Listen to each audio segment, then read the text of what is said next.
Bonjour à tous.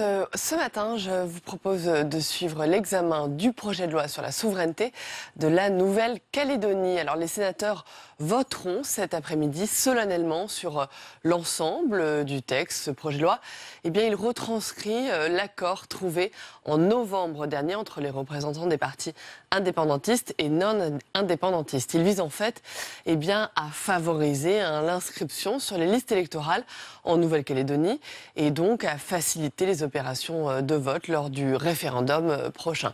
Le texte permet notamment l'inscription d'office sur la liste électorale générale des natifs du territoire encore non inscrits. Cela concerne environ 11 000 personnes qui sont donc concernées par ces nouvelles dispositions. Et puis autre mesure phare, créer des bureaux de vote délocalisés pour permettre à tous les électeurs de voter à Nouméa sans avoir à recourir au vote par procuration. Voilà, tout de suite direction l'hémicycle pour la discussion générale. Dès le mois de juillet 2017, le Premier ministre était venu l'affirmer devant vous à l'occasion de sa déclaration de politique générale. La Nouvelle-Calédonie est une priorité pour le gouvernement et en particulier, bien sûr, pour le ministère des Outre-mer. Le projet de loi organique qui vous est proposé qu'on examine aujourd'hui constitue une illustration concrète de cette volonté du gouvernement d'accompagner au plus près la Calédonie, quitte à bousculer d'ailleurs les agendas. Élaboré à l'issue du comité des signataires organisé au mois de novembre, soumis immédiatement à l'avis du Conseil d'État et du Congrès de Nouvelle-Calédonie, avant son passage en Conseil des ministres en décembre, il vous est présenté aujourd'hui. Dès le mois prochain, l'Assemblée nationale, à son tour, l'examinera. S'agissant d'une loi organique, elle sera soumise, bien sûr, ensuite au Conseil constitutionnel. Avec ce projet, qui vient solder une difficulté apparue il y a plusieurs années dans les discussions relatives aux listes électorales, l'ensemble des institutions de la République auront démontré leur pleine mobilisation pour contribuer, chacun, bien sûr dans ses compétences, à soutenir la Nouvelle-Calédonie, à lui permettre d'avancer. L'histoire de la Nouvelle-Calédonie depuis 30 ans est celle d'un dépassement des antagonismes, des barrières culturelles et identitaires, pour ériger un modèle politique unique au monde. Ce modèle repose sur la conviction qu'il appartient à tous de contribuer au vivre ensemble et à la définition de ce qui doit être le destin commun de celles et de ceux qui vivent aujourd'hui en Nouvelle-Calédonie. Au plan politique, cela a conduit à élaborer un schéma institutionnel profondément original, localement d'abord avec une architecture en 3 provinces, un congrès et un gouvernement, surtout dans l'esprit de l'accord de Nouméa, et afin de bâtir tous ensemble la Calédonie de demain. Les membres de l'exécutif, élus à la proportionnelle, représentent toutes les tendances politiques. Majorité et opposition se côtoient au sein d'un collège dans lequel le consensus est le fondement de toute décision. Le fait majoritaire, comme principe de décision collective, a donc subi des aménagements forts pour que la majorité tienne compte des intérêts des groupes minoritaires ou des autres groupes politiques. Cette organisation de la philosophie politique qui la sous-tend interroge d'ailleurs la confusion que nous pouvons entretenir souvent, en particulier en France, entre démocratie et prise de décision majoritaire. La démocratie, c'est l'élection à la majorité. Je vous apprends rien. Mais la prise de décision majoritaire n'est pas le seul chemin qui peut suivre la démocratie pour se déployer. Cette approche particulière de la prise de décision est à l'œuvre avec le 3e partenaire des différents accords, qui est bien sûr l'État. Lui aussi participe à la recherche permanente du compromis et du consensus. L'État est le garant des accords conclus.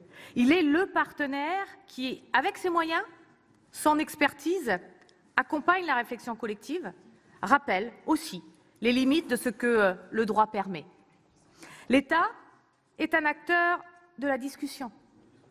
Il l'anime, il propose des solutions, des idées, des compromis. C'est dans cet esprit que le Premier ministre a conduit les travaux du comité des signataires de novembre dernier. Les échanges ont permis d'aboutir, et vous le savez, à un compromis politique sur la question sensible de l'inscription d'office sur les listes électorales de personnes résidant en Nouvelle-Calédonie et répondant à différents critères leur permettant d'aspirer à participer au référendum. Le projet de loi organique qui vous est soumis transcrit cet accord politique fort. Il vise à garantir la légitimité et la sincérité des résultats du scrutin. Il a largement pris en compte les propositions émises par le Congrès de Nouvelle-Calédonie, qui, à chaque étape, a été consulté sur l'ensemble des textes. Je tiens à le rappeler, car la confusion est parfois entretenue dans les esprits. Le texte ne modifie pas le corps électoral, dont la composition répond toujours et bien sûr aux critères fixés à 1998. Il ne traite que la question de l'inscription d'office d'électeurs remplissant a priori les conditions pour participer au scrutin, avec comme finalité d'inscrire le maximum d'électeurs potentiels sur la liste électorale spéciale de la consultation, ce qu'on appelle la LESC. Environ donc 11 000 personnes de statut civil coutumier ou de droit commun sont potentiellement concernées par les nouvelles dispositions. Ce chiffre est le résultat de croisements de fichiers opérés en 2017. Ces chiffres sont aujourd'hui encore affinés pour permettre des résultats définitifs en lien étroit avec le groupe de travail local composé des experts de chaque parti qui suit ce dossier déjà depuis de nombreuses années. Pour inscrire ces personnes sur la liste électorale spéciale, une procédure d'inscription d'office sur la liste électorale générale était donc indispensable. L'avis du Conseil d'État, que le gouvernement a consulté sur ce point, a permis de mettre en place une procédure adaptée.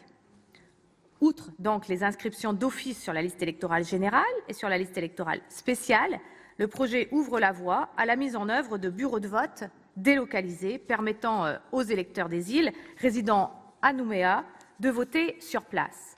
Cette disposition répond à une demande forte qui a été exprimée à plusieurs reprises par les élus de Nouvelle-Calédonie qui craignaient que les électeurs ne doivent renoncer à participer au scrutin, faute de place dans les avions ou de moyens financiers pour s'offrir ces déplacements. En corollaire, parce que ce qui est privilégié est le vote personnel des électeurs, compte tenu bien sûr de l'enjeu fort, un encadrement plus strict des procurations a été jugé pertinent par tous. Le dispositif de droit commun est très peu encadré aujourd'hui. Il semblait donc nécessaire de le renforcer. Je me félicite que votre commission ait accepté le dispositif proposé par le gouvernement en accord avec l'ensemble des partenaires locaux.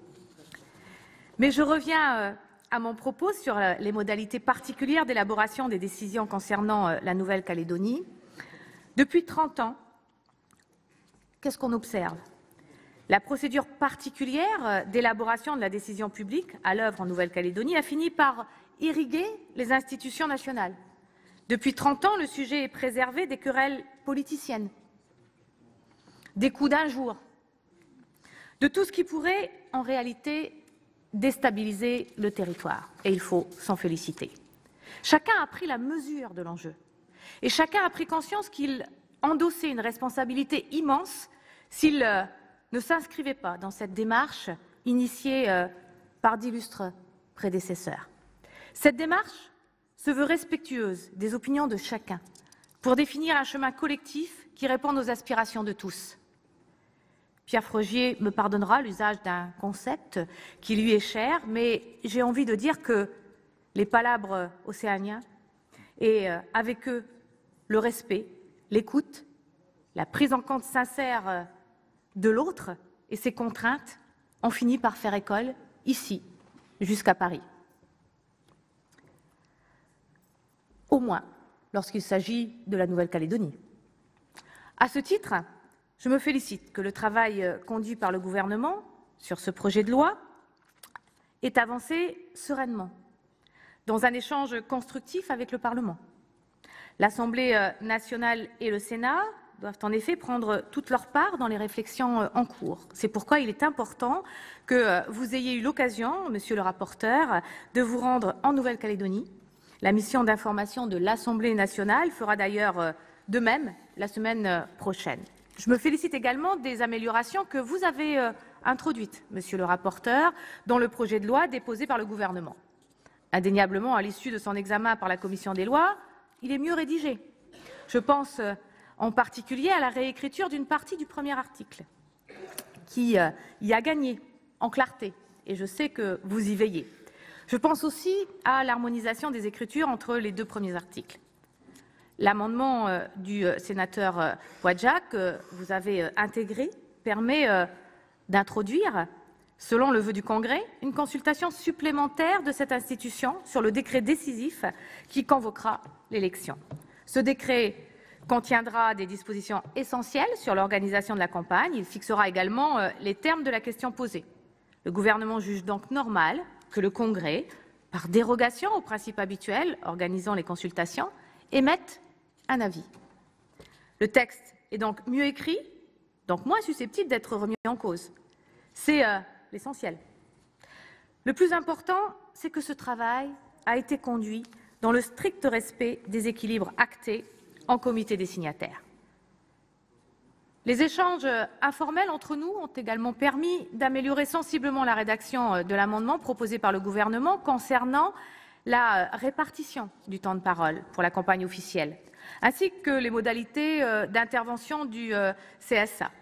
Le sujet est important pour les partis politiques locaux, bien sûr. Je me permets de croire que les interrogations légitimes que vous avez soulevées ont été prises en considération et que des réponses auront pu être apportées. Par ailleurs, le gouvernement vous présentera un amendement introduisant le principe d'un remboursement plafonné des frais de campagne. C'est l'usage en matière de référendum. Un dispositif identique, d'ailleurs, avait été mis en place lors du référendum de l'accord de Nouméa en 1998. C'est d'ailleurs aussi un vecteur pour assurer une forme d'égalité entre les partis qui ne disposent pas tous des mêmes moyens. Permettez-moi, mesdames et messieurs les sénateurs, encore quelques mots sur la Nouvelle-Calédonie, en titre de conclusion, au-delà du projet de loi dont nous allons entamer la discussion, qui ne résume pas, loin s'en faut, l'ensemble des actions conduites par le gouvernement. La tâche importante que constitue la préparation de l'échéance référendaire suscite une mobilisation de l'ensemble des services de l'État. Ainsi, le ministère de la Justice vient-il de désigner une dizaine de magistrats, comme vous l'aviez souhaité, pour permettre aux commissions électorales de fonctionner. Nous travaillons également avec le ministère des Affaires étrangères sur toutes les actions qui engagent les Nations unies. Ces dernières sont nombreuses, vous le savez, organisation d'une mission sur la constitution des listes électorales, préparation de la visite du comité de décolonisation, ce qu'on appelle le C24, qui aura lieu en mars prochain, anticipation de la mission d'observation sollicitée par les signataires pendant le scrutin et surtout la consultation, bien sûr, n'est pas le seul horizon de notre action. L'État a réaffirmé son soutien à la Nouvelle-Calédonie dans le financement et dans la mise en œuvre des politiques publiques essentielles. Une attention particulière a été portée sur les crédits du BOP 123 qui finance les contrats de développement et donc concrètement des investissements et des projets qui changent la vie quotidienne des Calédoniennes et des Calédoniens. Nous conduisons également, dans le cadre des Assises des Outre-mer, une réflexion collective associant l'État, les institutions locales, les associations et tous les citoyens qui souhaitent y prendre part sur la question spécifique de la jeunesse calédonienne.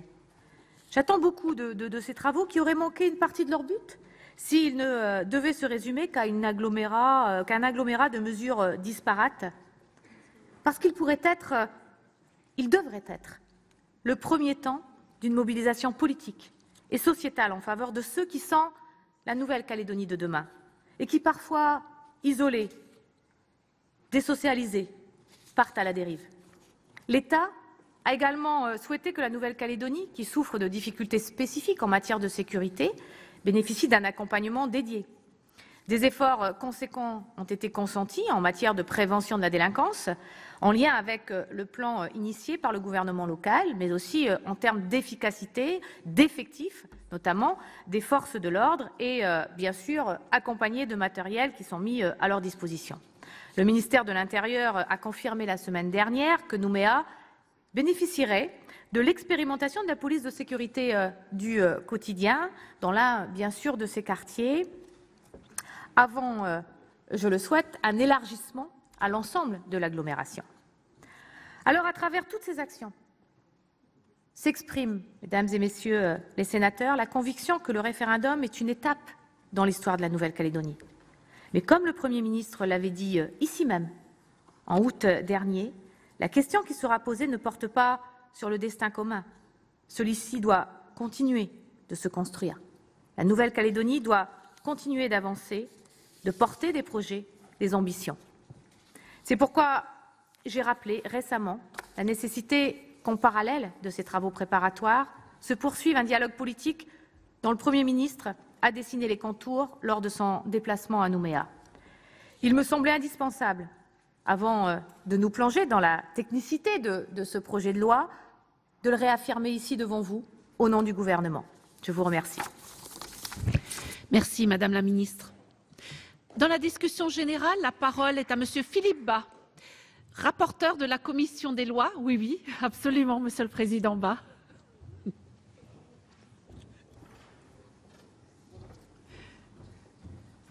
Nous vous accordons 10 minutes.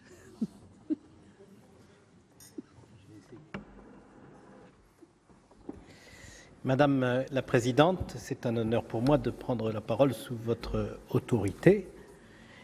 Madame la Ministre, mes chers collègues,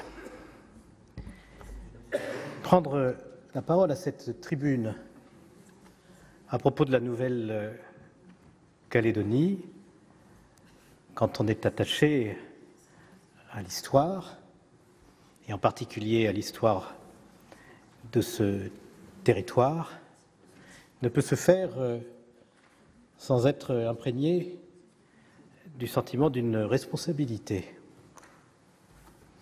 Responsabilité de la représentation nationale pour la paix et la concorde civile en Nouvelle-Calédonie, mais aussi responsabilité de la représentation nationale pour construire l'avenir de la Nouvelle-Calédonie.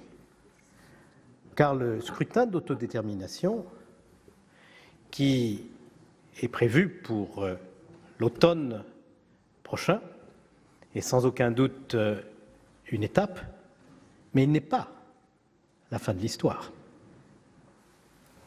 Vous avez évoqué, Madame la Ministre, un destin commun qui se prolongera, quelle que soit l'issue du scrutin. Je voudrais, pour être, de mon point de vue, plus exact, dire que le destin est commun tant que l'appartenance à la nation française est maintenue, qu'ensuite, si cette appartenance n'est pas maintenue, ce sont des pays qui ont vocation à être amis, mais qui sont également souverains, qui doivent discuter des coopérations qu'ils veulent développer. Il n'y a alors plus véritablement de destin commun, de même qu'il n'y en a plus avec aucun territoire français qui a choisi l'indépendance. C'est d'ailleurs tout l'enjeu du scrutin de cette année que de décider où ira la Nouvelle-Calédonie. Et conscient de l'importance de cet enjeu, nous devons, au moment où il s'agit de déterminer la composition de la liste électorale permettant aux citoyens de Nouvelle-Calédonie de se prononcer sur l'avenir du territoire, être attentif à ce que le résultat du scrutin ne puisse jamais être entaché de contestation parce que des Calédoniens ayant vocation à s'exprimer pour l'avenir de la Nouvelle-Calédonie n'auraient pas été admis au vote. C'était déjà l'enjeu de la loi organique de 2015, dont j'avais également été le rapporteur, et qui a permis déjà l'inscription sur la liste électorale spéciale de nombreux Calédoniens qui n'auraient pas forcément pris l'initiative de demander cette inscription. Nous avons inauguré cette politique d'inscription d'office il y a déjà maintenant près de 3 ans. Lors des entretiens de Matignon qui ont réuni le 2 novembre dernier tous les signataires ou leurs héritiers des accords de Nouméa de 1998, la décision a été prise d'aller plus loin dans le processus d'inscription d'office afin de n'oublier personne. C'est l'objet du texte qui nous est présenté. Ce texte prévoit tout d'abord, parce que c'est la condition pour pouvoir être inscrit sur la liste spéciale, pour la première fois que des inscriptions d'office pourront être faites sur la liste électorale générale pour tous les résidents de Nouvelle-Calédonie dont la résidence est ancienne d'au moins 6 mois. Cette première opération effectuée, le texte dont nous avons à discuter permet l'inscription d'office sur la liste électorale spéciale de Calédoniens dont les centres d'intérêt matériels et moraux seront présumés du fait que, premièrement, ils seront natifs de Nouvelle-Calédonie et, deuxièmement, ils auront résidé en Nouvelle-Calédonie au moins 3 ans. Cette inscription d'office, il est dit dans ce texte qu'elle n'est pas automatique. Alors naturellement, on peut se poser la question de savoir ce que c'est qu'une inscription qui est d'office, mais qui n'est pas automatique. Le texte y répond autant qu'il peut le faire, et sans aller au-delà de l'accord qui a été conclu entre les parties calédoniennes sous les auspices du Premier ministre le 2 novembre dernier. Il est écrit d'une part que la présomption de détention de ses intérêts matériels et moraux en Nouvelle-Calédonie dès lors qu'on y est né et qu'on y est résident depuis au moins 3 ans est une présomption simple. Présomption simple, ça veut dire présomption qui n'est pas irréfragable. Et il est écrit aussi que l'inscription par les commissions administratives spéciales, si elle n'est pas automatique, ne peut être refusée qu'en fonction des éléments fournis par l'État. Et quels sont ces éléments? Ce sont des éléments qui viennent d'un certain nombre de fichiers, le principal étant le fichier de l'organisme de sécurité sociale propre à la Nouvelle-Calédonie, lequel va pouvoir établir qu'une personne est résidente depuis au moins 3 ans, tout simplement parce que des cotisations sociales auront été versées pendant 3 ans pour cette personne. Et voilà ce qui fait l'objet de l'accord et qui est fidèlement retranscrit dans la loi. Si, avec notre collègue Jacques Bigot, j'ai tenu à me rendre en Nouvelle-Calédonie, c'est pour pouvoir entendre toutes les parties calédoniennes, d'une part, et d'autre part, les entendants, pour vérifier que le texte du projet de loi organique correspondait bien à la volonté commune des parties. Je n'assurerai pas que toutes les parties calédoniennes font exactement la même interprétation de ce texte, mais je suis sûr que ce texte correspond bien à leur volonté commune, avec sa force et aussi avec ses limites. Il me semble qu'il ne nous appartient pas de modifier l'équilibre de ce texte, car nous risquerions, si nous le faisions, de nous écarter de cet accord et de provoquer nous-mêmes des tensions inutiles en Nouvelle-Calédonie. Le texte prévoit aussi que pour les ressortissants des îles Loyauté qui vivent à Nouméa ou dans des communes proches de Nouméa, il sera possible de voter à Nouméa. Il ne sera pas nécessaire de revenir dans sa commune d'origine. Et ça, c'est un point très important. Ça consiste à créer des bureaux décentralisés qui relèvent de la commune d'origine et où les électeurs inscrits dans cette commune mais qui n'y vivent pas pourront se prononcer sur l'avenir de la Nouvelle-Calédonie. En contrepartie de cette facilité offerte aux électeurs des îles Loyauté, il est prévu de restreindre le recours aux procurations, car on a observé que ce recours aux procurations était excessif en Nouvelle-Calédonie. Et là, il vous est proposé, alors même que le régime des procurations a été libéralisé en France il y a quelques années, de créer des conditions d'empêchement qui devraient être justifiées pour pouvoir donner procuration à un électeur des îles quand on ne peut pas se rendre soi-même dans le bureau de vote. Mais puisqu'on peut voter à Nouméa, pourquoi donnerait-on procuration pour que quelqu'un vote pour soi-même dans les îles? Le texte dont je décris ainsi l'architecture générale comporte également des dispositions qui ont été ajoutées à l'initiative du gouvernement pour permettre la répartition équitable du temps de parole entre les forces politiques représentées au Congrès de Nouvelle-Calédonie, et il comporte également des dispositions pour faciliter le remboursement des frais engagés pour la campagne électorale.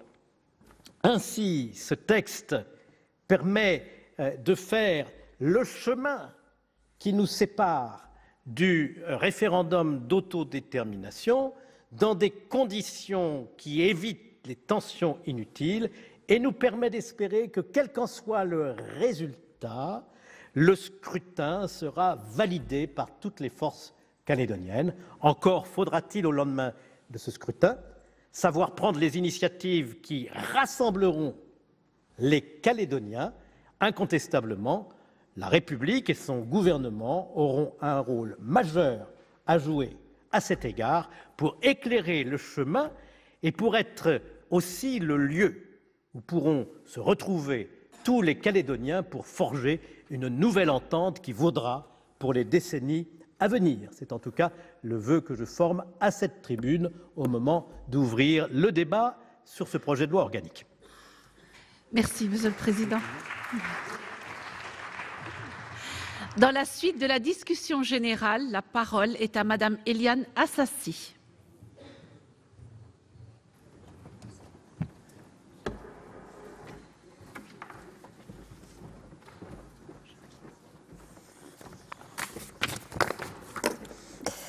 Madame la Présidente, Madame la Ministre, mes chers collègues, il y a 30 ans, donc, l'accord de Matignon mettait fin aux événements sanglants qui avaient endeuillé la Nouvelle-Calédonie de 1984 à 1988 et culminé dans le drame atroce d'Ouvéa. 30 ans.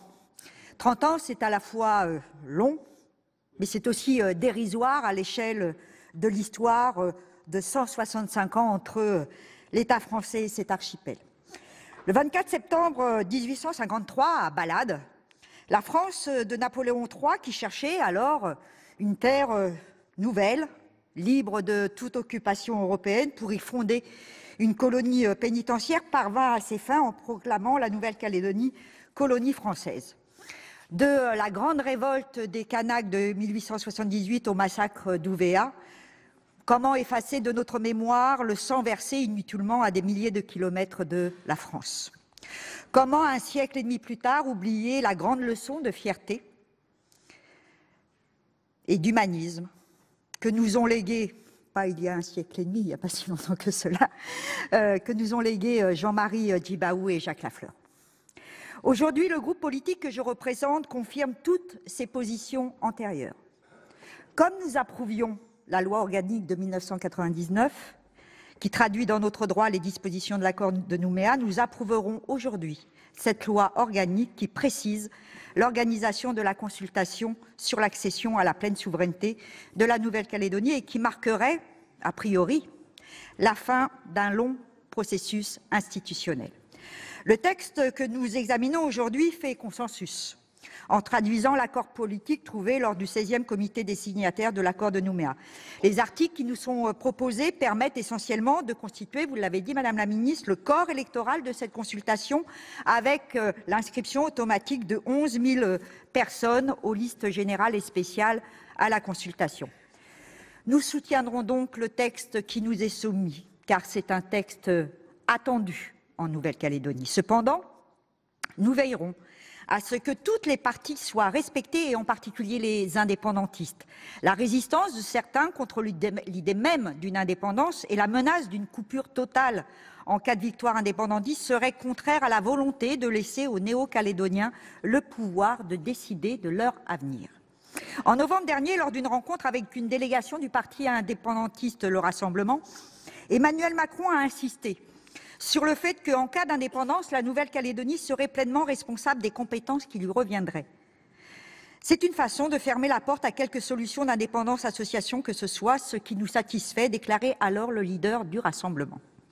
Or aujourd'hui, comme l'affirme Sarah Mohamed Gaillard, spécialiste de l'histoire de France dans le Pacifique, si l'indépendance reste un objectif, le contexte de la décolonisation dans le monde a beaucoup évolué. Les indépendantistes veulent construire une indépendance pas seulement souveraine, mais viable, sans donner les moyens, notamment économiques. Certains d'entre eux sont moins fermés que dans les années 1970, dit-elle. Aussi, la France n'a nul intérêt à se recroqueviller sur des solutions passéistes. Mes chers collègues, ne sous-estimons pas un ressentiment bien légitime des populations kanaks. Ne sous-estimons pas non plus les inégalités prodigieuses entre une classe très dominante qui a notamment bâti sa richesse sur l'or vert et une classe de laissés-pour-compte dans l'extrême pauvreté. Certes, la question identitaire est au cœur de ce projet, mais il apparaît difficile de discuter de l'avenir du pays sans parler d'économie aux populations. La Nouvelle-Calédonie est-elle prête pour être autonome sur le plan économique sans les aides de la métropole encore importantes aujourd'hui? C'est une question. De son côté, la métropole aurait-elle encore quelque intérêt à garder un pied sur le territoire? Nickel, paradis fiscal. Ne va-t-on pas lâcher une dépendance politique pour une dépendance économique? Autre question. Et il me semble que ces questions doivent être posées et des réponses adaptées doivent être apportées. N'oublions pas qu'en cas de victoire du non cette année, l'accord de Nouméa prévoit l'organisation de 2 autres scrutins similaires à 2 ans d'intervalle. Potentiellement, les Néo-Calédoniens pourraient donc être amenés à se prononcer de nouveau en 2020 et en 2022.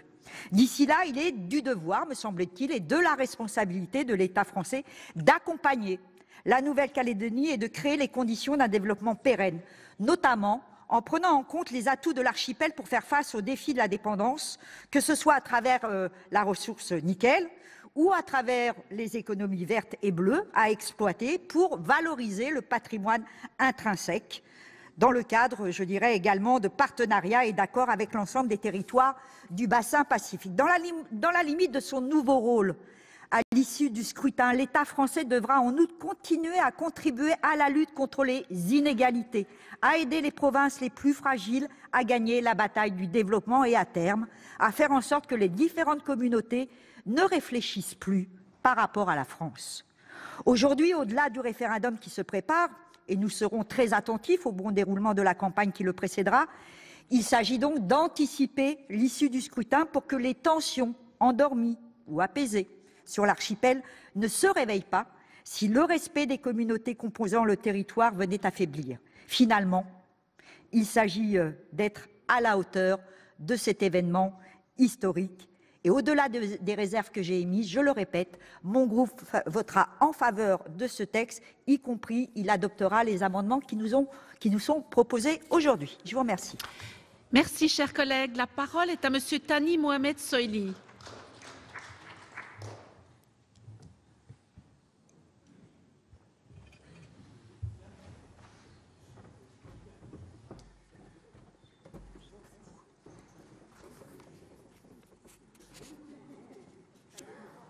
Merci beaucoup, Madame la Présidente.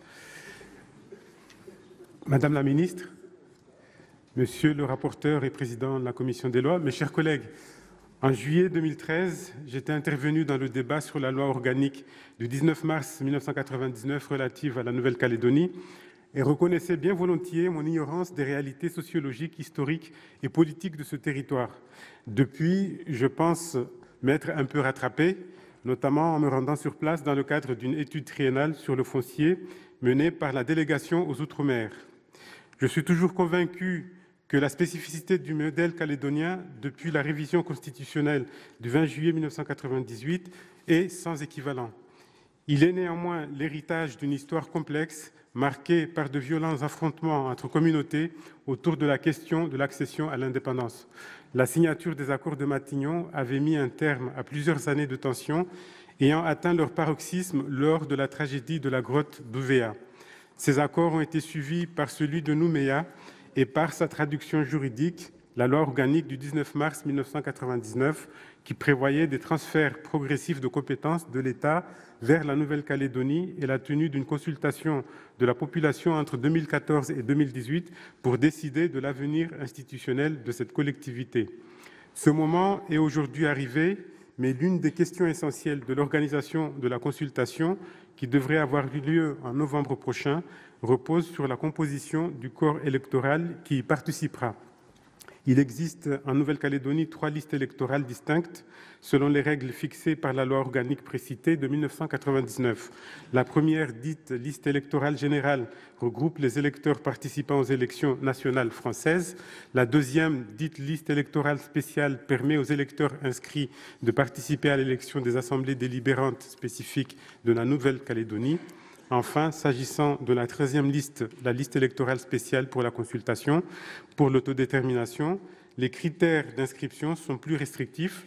Les électeurs qui pourront participer au référendum d'autodétermination de la Nouvelle-Calédonie doivent se trouver dans l'un des 8 cas prévus à l'article 218 de la loi organique du 19 mars 1999.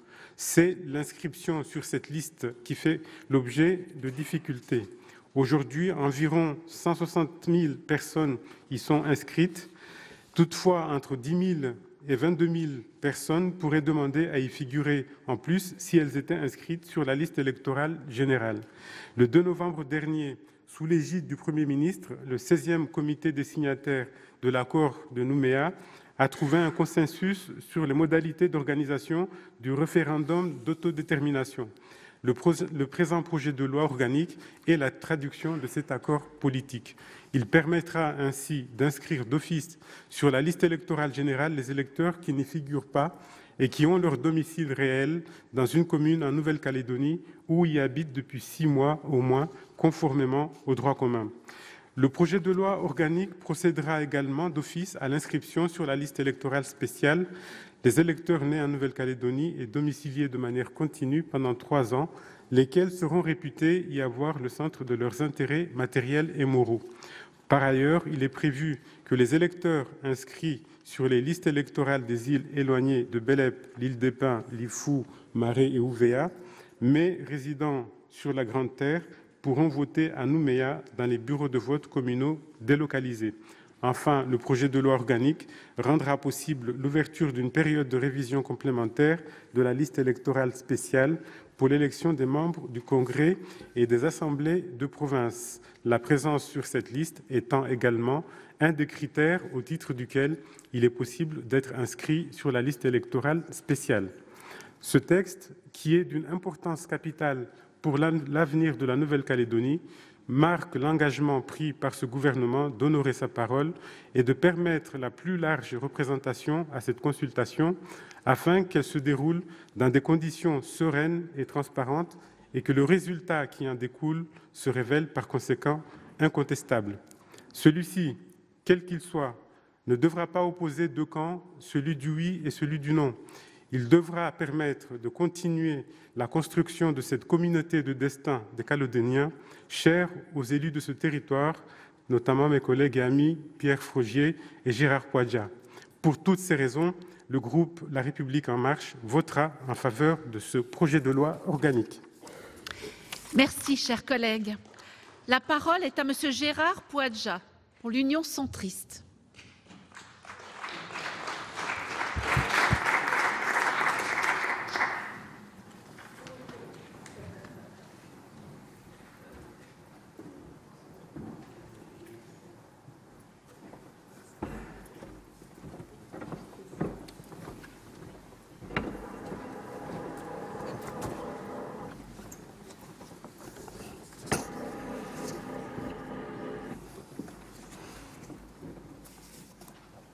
Madame la Présidente, Monsieur le rapporteur, Madame la Ministre, chers collègues, je suis très ému de m'adresser à vous aujourd'hui parce que le projet de loi organique que nous examinons me donne l'occasion de vous parler de mon histoire et au travers d'elle, de l'histoire du pays.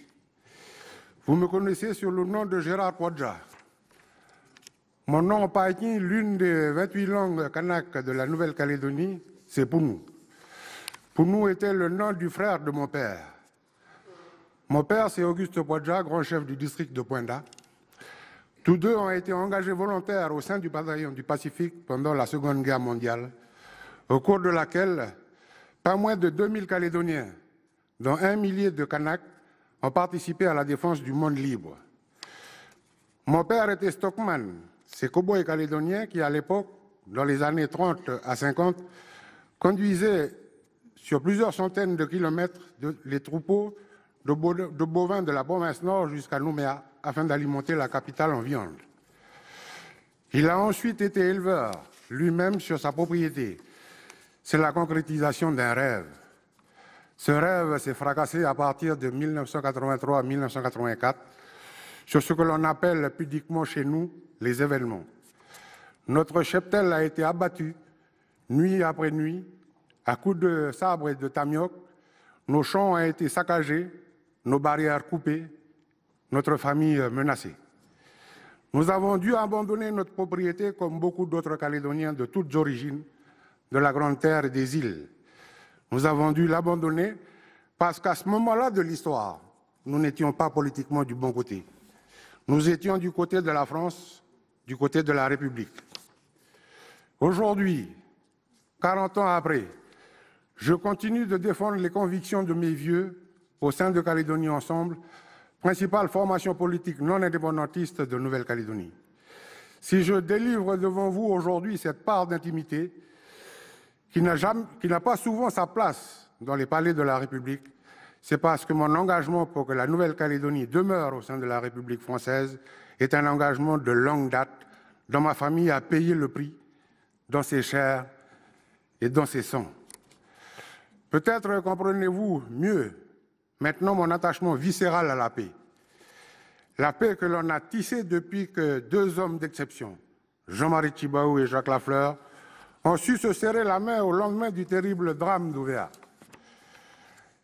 Cette paix qui 30 années durant, au travers des accords en Matignon et de Nouméa, nous a permis de bâtir un vivre ensemble calédonien où chacun, quelle que soit son origine ethnique, a appris au fil du temps à comprendre et respecter l'autre.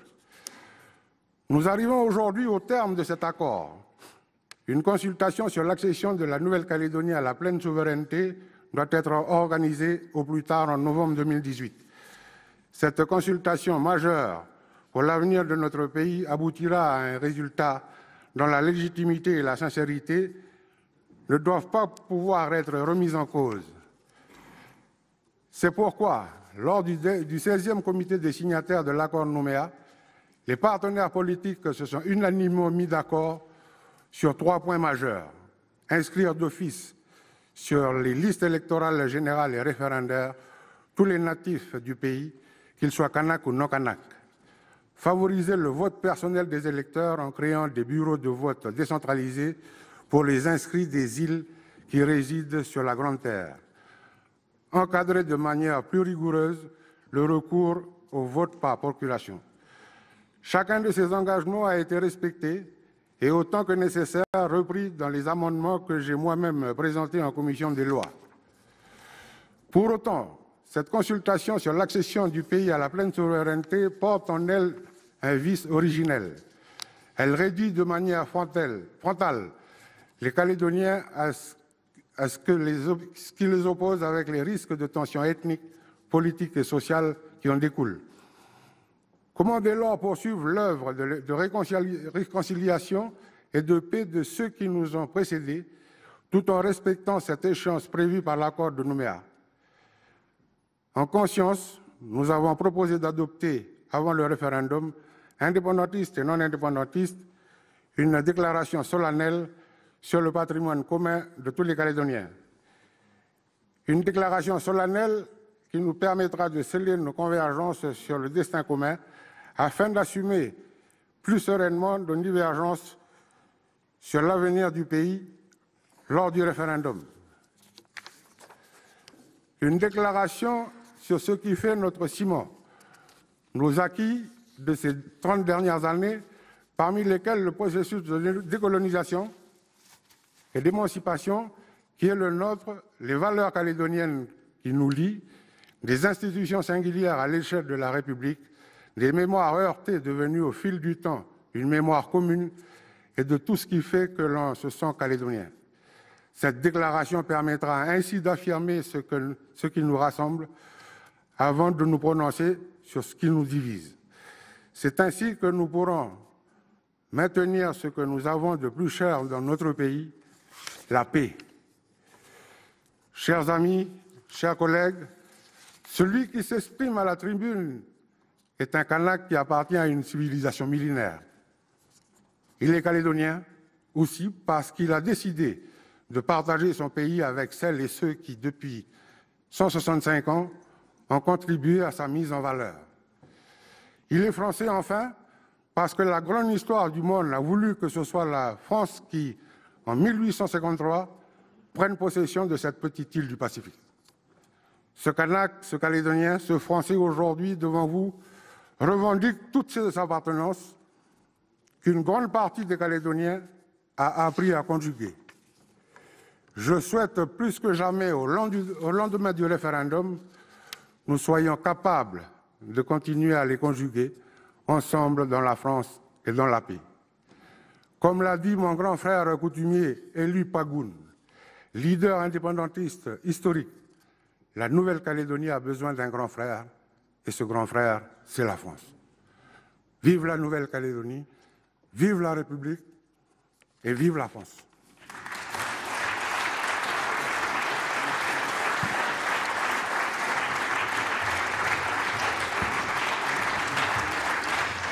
Merci, chers collègues. La parole est à Monsieur Jacques Bigot.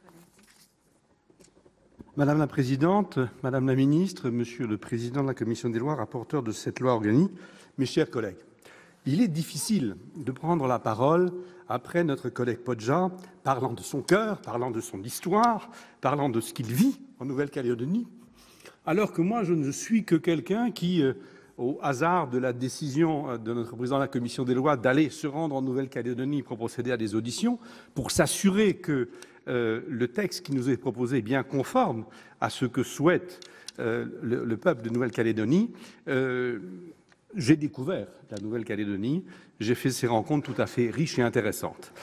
Je pense que ce que vous venez de dire, chers collègues, doit nous inspirer dans l'approche de cette loi organique. Je ne peux pas m'empêcher, fidèle à mes valeurs et à mes origines politiques, à penser à cet instant aussi à Michel Rocard, qui, Premier ministre alors, confronté à ces moments de tension dont vous parliez un instant, chers collègues, a réussi, dans la concertation, dans le consensus, à bâtir un premier accord à Matignon qui fait que, 30 ans plus tard, les choses sont peut-être apaisées et qu'un destin commun est possible d'être construit, même s'il n'est jamais facile. De ce point de vue-là, les accords de Nouméa sont très clairs. C'est des accords qui ont prévu l'organisation d'un scrutin d'autodétermination qui doit avoir lieu parce que c'est l'engagement de la République qui a été pris au moment de ces accords.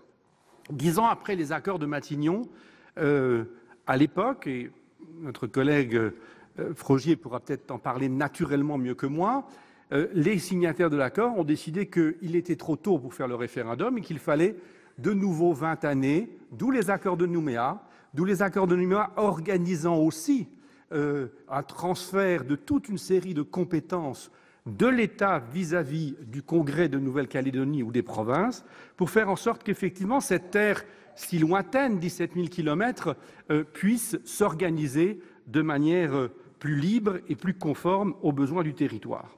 Cette recherche du consensus prévoyait d'ailleurs même que le référendum devait être désigné d'abord par le Congrès de Nouvelle-Calédonie à partir de 2014, c'est-à-dire dans le dernier mandat de ce Congrès, qui a commencé en 2014. 3/5 du Congrès ne se sont pas décidés à organiser le référendum, et donc la loi organique votée en 1999 prévoit clairement que l'État doit à présent, Madame la Ministre, organiser dans des délais contraints et compliqués ce référendum pour s'assurer que nul ne vienne dire les accords de Nouméa n'ont pas été respectés. La question à poser reste compliquée et nous attendrons avec impatience le décret du gouvernement. Je sais que ça reste une des questions qui nous a parfois été posée lors des entretiens. Mais il appartient au gouvernement de prendre la décision. Fort heureusement, vous avez accepté l'idée de la consultation préalable des gens du Congrès, ce qui est de bonne démocratie en l'espèce. L'organisation de ce scrutin doit être totalement incontestable. Il est fondamental que nul ne puisse, au lendemain du scrutin, dire que les dés étaient pipés, que le scrutin n'a pas été bien organisé. C'est le sens de la présence de l'ONU très forte, c'est le sens aussi de la présence de magistrats qui vont être chargés de contrôler les opérations, c'est le sens aussi de la demande initialement émanant des indépendantistes qu'il puisse y avoir des inscriptions d'office, ce qui est une exception dans notre organisation républicaine, mais que ces inscriptions d'office, et ça a été le débat au sein des comités des signataires qui a abouti à l'accord du 2 novembre et à l'avis donné par le Congrès de Nouvelle-Calédonie, inscriptions d'office, en fait, des natifs de Nouvelle-Calédonie, ceux qui ont le statut coutumier, bien évidemment, mais aussi ceux qui n'ont pas le statut coutumier, mais peuvent justifier d'une présomption qui n'est pas irréfragable, comme l'a rappelé le président Bas, que leur centre d'intérêt matériel et moraux se trouve bien en Nouvelle-Calédonie. Et ceci, et on nous l'a rappelé, doit être tout à fait conforme aux accords de Nouméa qui disaient le corps électoral pour les élections aux assemblées locales propres à la Nouvelle-Calédonie sera restreint aux personnes établies depuis une certaine durée, c'est-à-dire aux personnes qui effectivement ont leur centre d'intérêt matériel et moraux de par leur histoire, de par leur naissance, de par leur implantation en Nouvelle-Calédonie. C'est eux seuls qui pourront dire effectivement s'ils souhaitent que la Nouvelle-Calédonie accède à la souveraineté et un statut international, qu'il y ait à la place de la citoyenneté nouvelle-calédonienne une nationalité nouvelle-calédonienne, etc. Mais tout ceci doit être fait aussi dans la possibilité de chacun de voter, d'où la demande que, on l'a rappelé, les gens inscrits dans les îles Loyauté ne soient pas obligés d'aller dans les îles ou de donner procuration, mais puissent voter à Nouméa. C'est aussi une exception nouvelle-calédonienne. C'est la limite pour les procurations du coup qui a été discutée. Certains la demandaient fortement lorsqu'on les a rencontrés. D'autres étaient plus sceptiques et je pense que vous avez bien fait, Madame la Ministre, de proposer cet amendement et nous en avions discuté avec le président de la Commission des lois en revenant de Nouvelle-Calédonie. On a le temps en avion de discuter et on s'est effectivement posé la question de la manière dont on pouvait répondre à cette demande malgré l'avis négatif du Conseil d'État, mais je pense qu'il est bon que nous soyons au-delà de cet avis. Enfin, il faut, et c'est le sens de votre dernier amendement, que la campagne électorale puisse s'organiser le mieux possible parce que ces débats qui ont eu lieu depuis des années doivent pouvoir continuer à s'exercer. Et après, que se passera-t-il? Bien d'abord, si le référendum aboutit à une décision d'autodétermination, la France devra sans doute accompagner l'Assemblée constituante, permettre de constituer cet État de Nouvelle-Calédonie et voir quels seront les partenariats que nous aurons avec ce territoire. Si, et nul ne peut aujourd'hui anticiper sur un tel scrutin, ce serait la pire des choses, surtout dans cet hémicycle, si la Nouvelle-Calédonie choisit de rester dans la République, elle constituera néanmoins naturellement un territoire au statut particulier. Pas immédiatement, comme vous l'avez rappelé, il peut y avoir encore 2 référendums possibles, à condition qu'un tiers du Congrès le demande. Mais pendant ce temps-là, si le référendum n'aboutit pas à l'autodétermination, il nous faudra bien travailler, sans doute aussi dans cet hémicycle et dans nos commissions, sur la poursuite du statut particulier pour permettre cette réussite. Ça sera une expérience pour la République tout à fait intéressante. D'abord parce que, finalement, Madame la Ministre, je vais le transmettre au gouvernement, on a une démonstration très claire de l'importance donnée là à la démocratie et au rôle des élus. Et je me plais à le rappeler lorsque je pense que, par ailleurs, au sommet de l'État, on réfléchit à une manière peut-être de vider le Parlement de sa substance, alors qu'on voit bien qu'en démocratie, les élus ont un rôle fondamental. Sans les élus qui se rencontrent au Congrès, sans les élus qui arrivent à trouver ce consensus, sans cette capacité de travailler ensemble, malgré des désaccords, on ne réussit pas. Donc si on veut travailler en même temps, je pense qu'il faut un Parlement. Et puis, à côté de cela, voilà, absolument. On est assez convaincus, en même temps. Voilà. Et de ce point de vue-là, je dirais aussi que ce qui se passera en Nouvelle-Calédonie, si la Nouvelle-Calédonie reste dans la République avec ce statut particulier, doit rester un statut particulier, parce que la situation est particulière et que l'article 77 et l'article 76 de la Constitution ne sont en rien transposables à d'autres territoires de la République, même si, moi, Alsacien, je suis issu d'un territoire où certains, parfois, réclameraient un statut particulier, mais la République a du sens, et de ce point de vue-là, mon cher collègue Podja, je crois que nous avons des points partagés, parce que nous savons aussi, nous, en Alsace, quel est le prix de la paix. Merci, Monsieur Bigot. La parole est à Monsieur Jean-Louis Lagourgue pour le groupe Les Indépendants.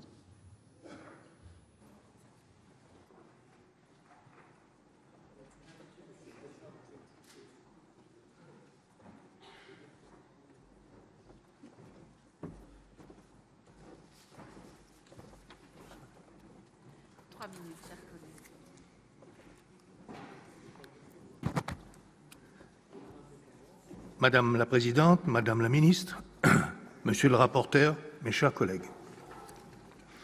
Il y a près de 30 ans maintenant, les accords Matignon-Oudinot mettaient fin à une période de tension sévère entre la communauté kanak et la communauté européenne sur le territoire calédonien. 30 ans, et derrière nous déjà, une longue histoire de négociations vers l'indépendance de la Nouvelle-Calédonie. Ces accords Matignon-Oudinot avaient prévu un temps de réflexion de 10 ans. Période de développement supposée instaurer des garanties institutionnelles et économiques pour le peuple kanak dans l'attente de sa prochaine indépendance. 10 ans à l'issue desquels, le 5 mai 1998, le gouvernement avait signé les accords de Nouméa, prévoyant le transfert d'un certain nombre de compétences, vers la Calédonie, à l'exception des domaines clés comme la défense, la sécurité, la justice ou encore la diplomatie. Ce transfert de compétences a marqué la première étape d'une reconnaissance de l'autonomie du territoire calédonien. À Nouméa encore, gouvernement français et représentants kanak s'étaient entendus sur l'échéance de 2018 pour l'organisation d'un référendum sur l'accession à la pleine souveraineté de la Nouvelle-Calédonie. Ce projet de loi organique apporte les modifications législatives nécessaires pour faciliter les opérations de vote lors de cette consultation et favoriser l'inscription sur les listes électorales. Il propose notamment de mettre en place une procédure exceptionnelle d'inscription d'office sur les listes électorales générales des communes de la Nouvelle-Calédonie pour tous les électeurs qui, n'étant pas déjà inscrits sur une liste électorale, ont leur domicile réel dans une commune de la Nouvelle-Calédonie ou qui habitent depuis 6 mois au moins. Il prévoit d'inscrire d'office sur la liste électorale spéciale à la consultation les électeurs nés en Nouvelle-Calédonie et présumés y détenir le centre de leurs intérêts matériels et moraux dès lors qu'ils ont été domiciliés de manière continue durant 3 ans, appréciés à la date de la clôture définitive de la liste électorale spéciale. Ce texte permet également aux électeurs inscrits sur les listes électorales des communes de Bélep, de l'île des Pins, de Lifou, de Maré et d'Ouvéa de voter à Nouméa pour ce scrutin. Enfin, il élargit la possibilité d'ouvrir une période complémentaire de révision des listes électorales l'année du scrutin et garantit la sécurité juridique de l'organisation de la consultation. Ce texte a été enrichi par la commission des lois sans en modifier l'équilibre. En effet, 2 nouvelles dispositions ont été insérées, l'une encadrant plus strictement le droit de vote par procuration, l'autre précisant que le décret de convocation des électeurs est pris après consultation à la fois du Congrès et du gouvernement de Nouvelle-Calédonie. Pour conclure, il est primordial que ce processus de consultation référendaire se déroule le mieux possible. Ainsi, pour toutes ces raisons, le groupe Les Indépendants votera en faveur de ce projet de loi organique dont les dispositions ont été adoptées, il faut le souligner, à l'unanimité par la commission des lois du Sénat. Merci, chers collègues. La parole est à Monsieur Stéphane Artano pour le groupe RDSE.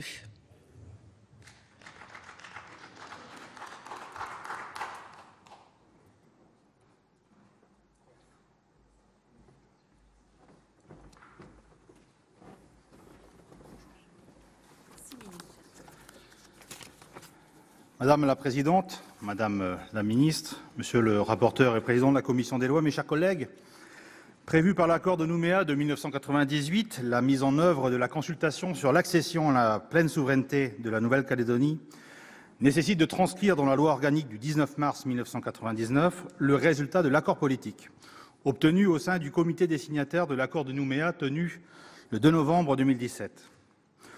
Le dépôt tardif du texte au bureau du Sénat introduit une importante contrainte temporelle avec laquelle nous devons composer, compte tenu du nombre important de mesures réglementaires à publier et des délais de recours à respecter avant l'expiration du délai prévu par l'accord en novembre 2018.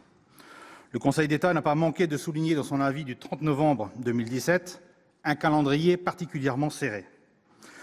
Depuis 1998, les tensions se cristallisent essentiellement autour de la composition de la liste électorale spéciale rassemblant les électeurs habilités à prendre part à la consultation sur la pleine souveraineté.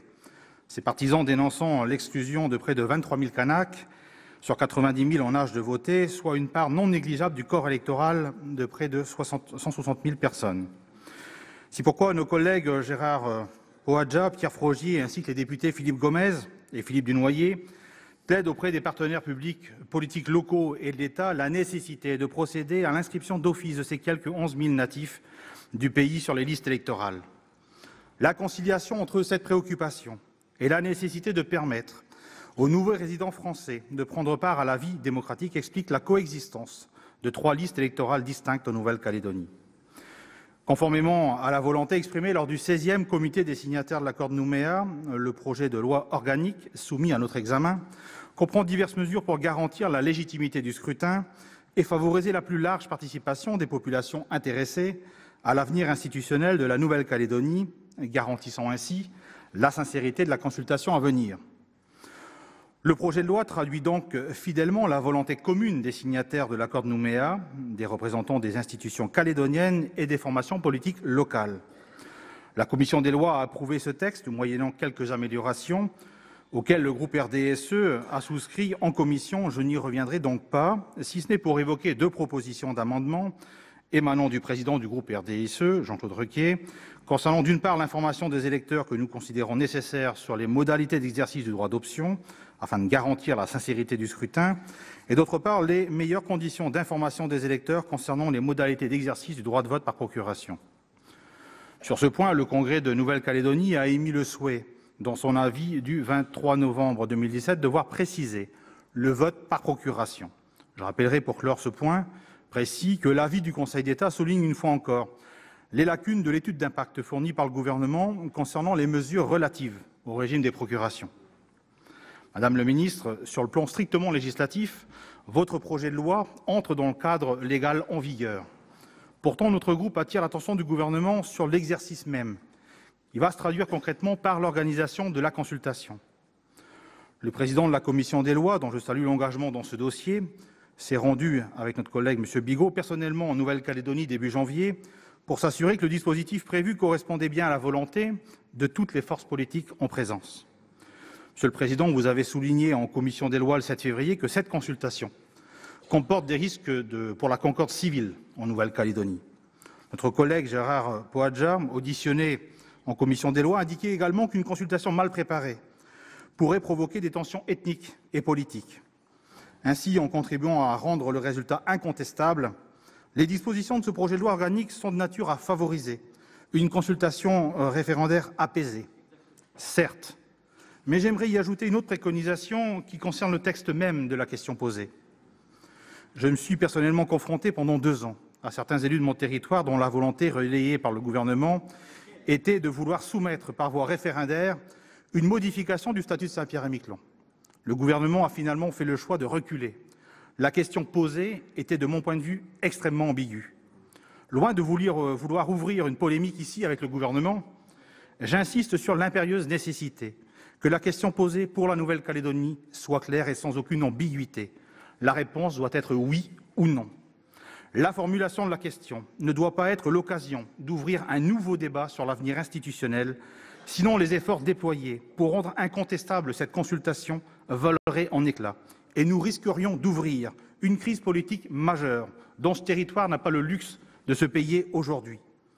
Je sais combien le Congrès de Nouvelle-Calédonie et l'ensemble des forces politiques seront vigilantes sur ce point. Mais ne nous y trompons pas, cette consultation ne réglera pas le sujet de l'avenir institutionnel de la Nouvelle-Calédonie. Celui-ci ne se résume pas à savoir si la Nouvelle-Calédonie doit ou non devenir un État souverain. La réalité est beaucoup plus complexe. Au-delà de l'aspect strictement législatif et institutionnel, j'aimerais insister sur le fait que tout doit être fait pour que cette consultation ne crée pas une fracture au sein de la population. En réalité, ce qui se joue depuis quelques décennies en Nouvelle-Calédonie, c'est le vivre ensemble, que j'associe au 3e pilier de notre devise républicaine, la fraternité. Dans un contexte que nos collègues calédoniens pourraient mieux décrire que moi, cette consultation risque de créer une nouvelle fracture entre des populations qui cherchent une nouvelle voie pour mieux vivre ensemble. Au-delà de la loi, se joue là le destin de populations qui souhaitent avant tout trouver un juste équilibre dans le respect de leurs réalités respectives. Nous ne prétendons pas avoir la solution et je crois que sur ce sujet, il appartient aux Calédoniens eux-mêmes de construire cette 3e voie du vivre ensemble et celle-ci ne passe pas seulement par la loi. Elle passe par l'intelligence collective présente en Nouvelle-Calédonie et qui s'est traduite il y a quelques minutes par les propos de notre collègue Gérard Poadja, Kanak, Calédonien et Français. Faisons en sorte que cette triple appartenance perdure en toute sérénité dans notre République. Merci, chers collègues. La parole est à Monsieur Pierre Frogier pour le groupe Les Républicains.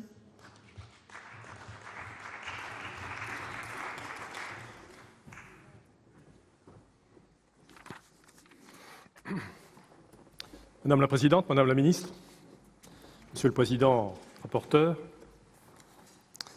la France ou l'indépendance? L'indépendance ou la France? C'est le choix que les Calédoniens auront à faire avant la fin de cette année. Et c'est dans ce contexte que nous sommes appelés aujourd'hui, une nouvelle fois, à modifier la loi organique que nous avions votée en 1999. Et il s'agit cette fois de traduire juridiquement le compromis politique sur le corps électoral qui a été trouvé effectivement sous l'autorité du Premier ministre au dernier comité des signataires du mois de novembre dernier. Donc on ne peut que se réjouir, bien sûr, qu'un accord ait été trouvé sur la question délicate de la liste référendaire. Et cela devrait bien sûr contribuer à rendre ce scrutin incontestable. Je veux me féliciter par ailleurs, Madame la Ministre, de l'amendement présenté par le gouvernement visant à mieux encadrer les procurations, l'usage de ces procurations. Merci de nous avoir entendus, parce que ce n'était pas évident au départ, car le caractère de cette consultation exige que chacun d'entre nous s'exprime personnellement. Et le vote par procuration doit rester une exception. Car il en va de la sincérité de ce scrutin d'autodétermination. Et donc, je voterai ce texte. Voilà pour ce qui concerne la préparation technique de cette consultation. Mais l'essentiel n'est pas là. Lors de son déplacement en Nouvelle-Calédonie, Madame la ministre, vous accompagniez le Premier ministre au Congrès de la Nouvelle-Calédonie. Et vous avez entendu, comme moi, le Premier ministre affirmer devant la représentation territoriale le peuple calédonien serait amené à s'exprimer souverainement. Écoutez-moi bien, les mots ont un sens. Le peuple calédonien serait amené à s'exprimer souverainement lors de la consultation d'autodétermination. Que le Premier ministre de la France fasse référence dans son discours à un peuple distinct du peuple français, qui de surcroît serait souverain, et ce, à quelques mois du scrutin d'autodétermination, ça ne peut pas être une maladresse. Cela marque une orientation. Inscrire, d'ores et déjà, la Nouvelle-Calédonie en marge de l'ensemble français. Donner des gages aux indépendantistes, que l'on sait pourtant minoritaires parmi les citoyens calédoniens. C'est la poursuite de l'ambiguïté à laquelle nous ont déjà habitués les gouvernements de François Hollande pendant 5 ans. Signe des temps d'ailleurs, comme sous la précédente majorité, c'est toujours l'ancien directeur de cabinet de François Hollande, haut fonctionnaire d'une grande respectabilité par ailleurs. C'est toujours lui qui représente l'État en Nouvelle-Calédonie et qui préside à nos échanges dans une continuité tranquille par-delà les alternances. Cette ambiguïté, elle est partout dans la manière dont l'État aborde cette consultation. Car, ne nous y trompons pas, dans cette affaire, les positions respectives des partisans du maintien dans la France, de la Nouvelle-Calédonie et des indépendantistes, ces positions des uns et des autres sont parfaitement connues. Le seul dont l'avis n'est pas connu, le seul qui refuse de s'engager dans ce débat, le seul qui ne veut pas dire ce qu'il veut, c'est l'État. Comme si l'État avait peur de dire que le fait que des centaines de milliers de Français pourraient quitter l'ensemble national ne lui est pas indifférent. Est-ce si difficile pour l'État de dire son attachement à une Calédonie dans la France? Au lieu de prononcer ces mots simples, Madame la ministre, vous nous demandez de nous réunir à Nouméa. J'ai bien entendu vos propos lors des vœux que vous avez prononcés en votre ministère, de poursuivre le dialogue politique. Qu'est-ce que ça veut dire? C'est nous demander, pour ne contrarier personne d'ailleurs, de nous réunir dans des groupes de travail afin de préparer, en tout cas c'est comme ça que je l'interprète, l'hypothèse d'une Nouvelle-Calédonie dans la France, mais aussi l'hypothèse d'une Nouvelle-Calédonie indépendante. Mais rassurez-vous, je ne tomberai pas dans ce piège. Je n'ai certainement pas reçu mandat pour préparer, même sous la forme d'une hypothèse de travail, le scénario d'une Nouvelle-Calédonie indépendante ou associée à la France. Toute l'histoire du parti politique que je préside, toute mon histoire personnelle, c'est de permettre à la Nouvelle-Calédonie de rester française. Et l'État, à quelques mois de ce référendum, politiquement mal préparé, je le dis, je le répète depuis tant d'années, voudrait que je donne ma caution à cette démarche. Mes chers collègues, je le dis très clairement devant vous cet après-midi. L'État n'a par définition aucune légitimité pour préparer l'indépendance. Tout simplement parce que l'indépendance, c'est la fin du lien politique et juridique avec la France. Dans ces conditions, je vous demande, Madame la Ministre, solennellement, devant la représentation nationale, de préciser le cadre politique des groupes de travail animés par le représentant de l'État en Nouvelle-Calédonie. Préparons-nous aussi l'indépendance ou une solution qui s'y apparenterait? J'attends de votre part une réponse claire pour permettre à chacun de se positionner en conscience. Oui, l'État vous demande d'évoquer aussi l'hypothèse de l'indépendance, ou non, l'État prépare la seule situation qui relève de sa compétence d'ailleurs, c'est-à-dire le maintien dans la France. Ça ne devrait pas être difficile pour un responsable national de répondre à cette question, aussi clairement que je le formule. S'il s'agit de préparer notre avenir dans la France, comme c'est la responsabilité première de l'État, alors dites-le, et je m'y engagerai de toutes mes forces. Mais s'il s'agit aussi de préparer l'hypothèse d'une indépendance, ou d'une indépendance association, alors je vous combattrai résolument. Madame la ministre, la première qualité des responsables politiques, c'est la lucidité. Et la lucidité, c'est de constater, comme je l'ai fait, que le temps de la recherche d'un nouvel accord politique est derrière nous. Signataire des accords de Matignon, signataire de l'accord de Nouméa, j'ai tenté pendant près de 10 ans, d'emprunter tous les chemins possibles, pour empêcher qu'un référendum brutal et mal préparé ne vienne anéantir tout ce que nous avions patiemment construit. Depuis 6 ans, au lieu de m'accompagner, j'ai fait des gestes en plus pour ça, depuis 6 ans, au lieu de m'accompagner sur ce chemin, l'État a choisi de gagner du temps et parfois même de me combattre. C'est sa responsabilité, mais qu'il en assume désormais ses ambiguïtés successives. Ce que je demande à l'État, tout simplement, car il le doit à ses compatriotes de Nouvelle-Calédonie, c'est de la clarté à la veille de ce référendum. Ceci m'amène à ma deuxième question. Il existe une grande crainte parmi nous, une grande crainte, et ça a souvent été évoqué par les intervenants qui m'ont précédé. Il existe une grande crainte parmi nous sur le fait que l'État propose au suffrage des Calédoniens une question alambiquée, une question ambiguë. Pouvez-vous me confirmer que votre intention est bien de demander aux Calédoniens s'ils souhaitent ou non le maintien dans la France, sans aller à la recherche de formulations susceptibles de biaiser l'expression de leur volonté?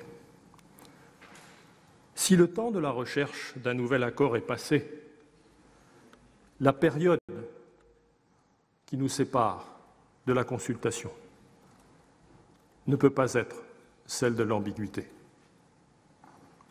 Madame, je vous remercie des réponses que vous pourrez nous apporter.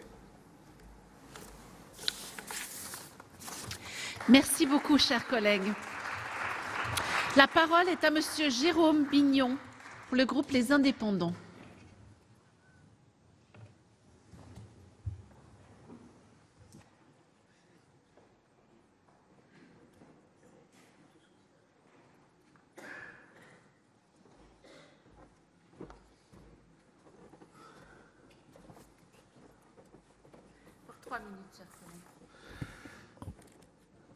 Monsieur le Président, Madame la Présidente, Madame la Ministre, Monsieur le rapporteur, mes chers collègues, notre collègue Lagourgue l'a rappelé avec des mots pleins de sens, la Nouvelle-Calédonie s'apprête à tourner une page décisive de son histoire. Novembre 2018, 30 ans après les accords de Matignon, 20 ans après les accords de Nouméa, ce référendum devra bien ouvrir une nouvelle étape pour construire l'avenir de ce territoire. La page, aujourd'hui encore blanche, devra alors s'écrire avec l'aide et la participation de tous. Quelle sera-t-elle? Nul ne le sait aujourd'hui, mais en raison des accords intervenus, le référendum est inéluctable. On peut comprendre, je l'avais écrit avant de l'entendre, que Pierre Frogier, et d'autres d'ailleurs, auraient préféré l'éviter en raison de son caractère binaire. Trouver une solution consensuelle, sans gagnant ni perdant, avant le référendum, était une option raisonnable, certainement très sage. Profiter des traditions encore vivaces, du palabre, de la coutume pour y parvenir, mais cela ne s'est pas fait. L'esprit qui avait inspiré Jacques Lafleur et Jean-Marie Tjibaou n'était pas au rendez-vous. On peut le regretter, mais il faut le constater. Dès lors, il fallait commencer par réussir cette consultation pour franchir l'étape suivante. Je voudrais à cet instant saluer tout particulièrement nos deux collègues calédoniens qui siègent dans notre Assemblée, nos collègues Pierre Frogier et Gérard Pojda, dont je connais et salue l'esprit de responsabilité. Nous avons besoin d'eux pour avancer dans la direction dans laquelle nous voulons tous aller ensemble. Pour co-construire et préserver l'équilibre fragile de ce référendum, un comité dit comité des signataires de l'accord de Nouméa s'est réuni régulièrement depuis 2 décennies. Il a assuré, parfois difficilement, un dialogue continu entre l'ensemble des parties prenantes. Il faudra demain prendre le soin de se consolider sous une forme ou sous une autre cette instance de dialogue pour que les résultats de cette consultation sur l'avenir de la Nouvelle-Calédonie ne lèsent, ni ne blessent, ni n'écartent aucune des parties, quel que soit ce résultat. Elle devra offrir à chacune des parties une place autour de la table de l'avenir de la Nouvelle-Calédonie pour construire la suite. Pour ma part, vous l'avez évoqué également, Madame la Ministre, tout à l'heure, j'aime l'idée du grand palabre à l'océanienne qu'a souvent évoqué, je l'avais observé également, notre collègue Pierre Frogier, acteur essentiel et historique aux côtés de Jacques Lafleur de la vie calédonienne de ces dernières années. Pour que cette consultation ne soit sujette à aucune remise en cause, à aucune contestation, ce projet de loi assure la mise en place de règles nouvelles. Je n'y reviens pas, puisque tout le monde en a parlé, et de façon abondante, précise et extrêmement méticuleuse. Je voudrais, à ce stade, un instant, saluer le travail efficace du Premier ministre Édouard Philippe. Philippe Gomez, député de la Nouvelle-Calédonie, a salué son rôle essentiel dans ce processus. C'était important d'avoir la bonne personne à ce moment de notre histoire, et je crois qu'Édouard Philippe est la bonne personne. Cela suffit à résumer la responsabilité entière que le Premier ministre assume. Et je ne doute pas, cher Pierre, que tu trouves des réponses, vous trouviez des réponses que vous attendez dans l'esprit de responsabilité qui anime le Premier ministre sur ce sujet. Ce qu'il faut en effet désormais, c'est prévoir la suite. Le référendum ne permet pas, quel que soit son résultat, l'impasse sur les grands sujets de l'avenir. C'est la raison pour laquelle le comité des signataires de novembre 2017, je l'ai observé en lisant le compte-rendu, a dressé une feuille de route. Et cette feuille de route prépare l'étape d'après. Des thématiques essentielles y sont abordées, comme l'économie liée au nickel ou la jeunesse calédonienne et les enjeux qu'elle représente. Le Sénat est très sensible à cette approche. Le président Larcher avait mis en place dès novembre 2015 un groupe de contact qui existe toujours, chargé de réfléchir de façon large. J'ai fini? J'ai dépassé mon temps? Très largement. Alors, je termine en disant que le groupe des Indépendants votera sans toucher à une ligne, comme l'a invité tout à l'heure le rapporteur avec le sens extrêmement pertinent de la rigueur juridique qui le caractérise. Merci. La parole est à Monsieur Robert Laufoaulu pour le groupe Les Républicains.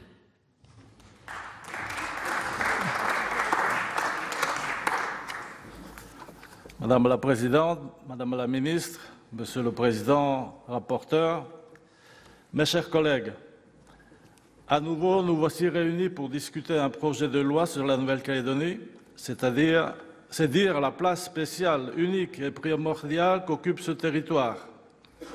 Nous tous, responsables politiques, sommes tendus vers l'objectif fixé, organiser dans l'harmonie et la concorde le référendum inscrit dans la loi organique de 1999.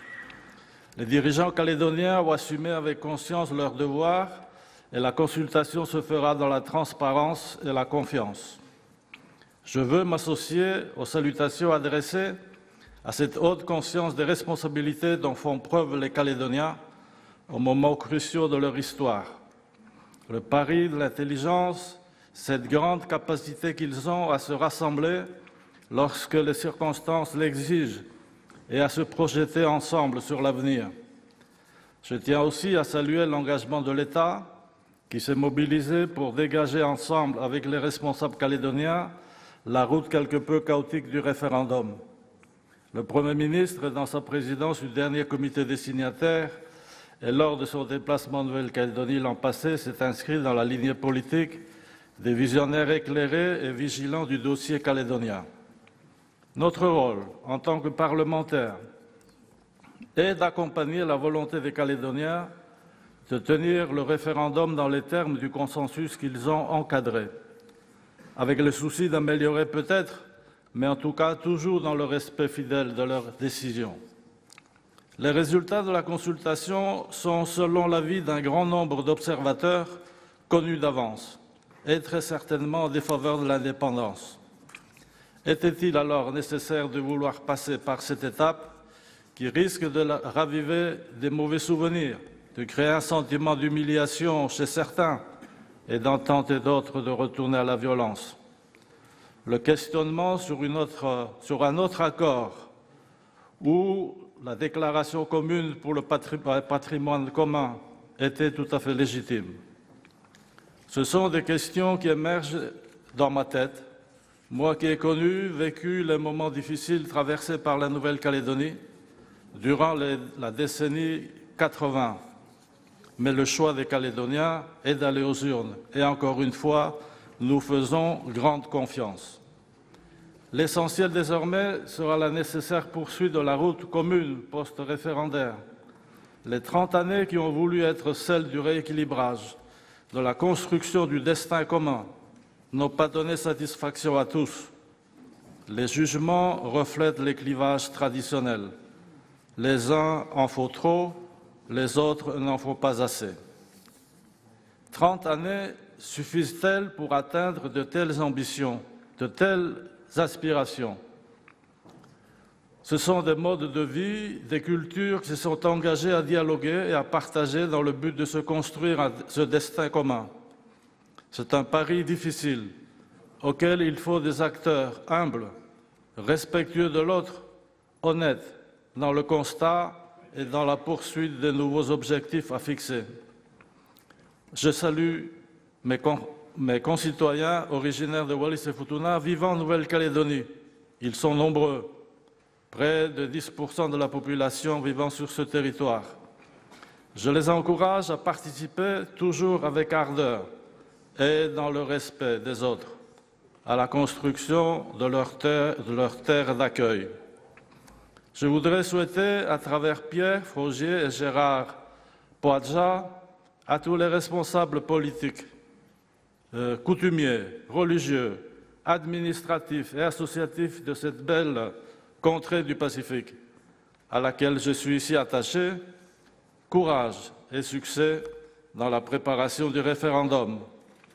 À tous les habitants de la Nouvelle-Calédonie, quelle que soit leur origine, mais qui aiment cette terre, je souhaite aussi redire la fidélité de quelqu'un qui a vécu plus de 30 années.